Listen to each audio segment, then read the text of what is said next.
So joining me now, an Australian journalist and academic living in Paris, she is Julie Pizzetti. Julie, welcome. Thanks for having me. You have written extensively on what happens to Muslims in the wake of attacks just like we saw where you are in Paris. Is there a prevailing fear that Islamophobia will be at an all-time high, fear of retaliation in the Muslim community right now? I think there is concern that tensions that have already been simmering will escalate, yes.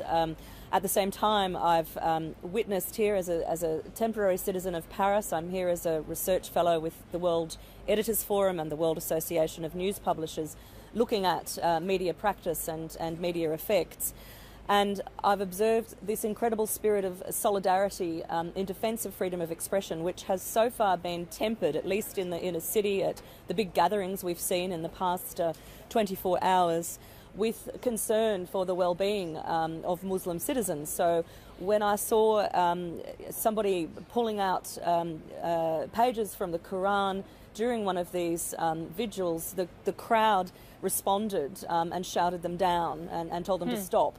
So far we've seen the prevailing calm, but my work historically as an academic and a former journalist with the ABC in Australia, I've reported on conflict and multiculturalism, and as an academic researching the impacts on Australian Muslims, particularly Australian Muslim women post-September 11, what I found in talking to those women was that they feel ostracised, they feel isolated by media coverage, stereotypical coverage, which when you are a Muslim woman and you choose to cover, if you wear an Islamic headdress, for example, you are incredibly visible.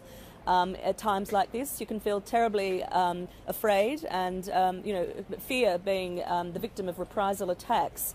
In Australia, after the recent shooting, the recent siege, there was a movement, I'll Ride With You, which essentially found groundswell on social media, which was all about attempting to protect Muslim citizens from reprisals in the aftermath of that incident. There's a similar movement starting to occur here in Paris, but this is a city which has many more tensions and many more historical tensions than Sydney, and there are certainly, there is evidence of great concern within the official realm.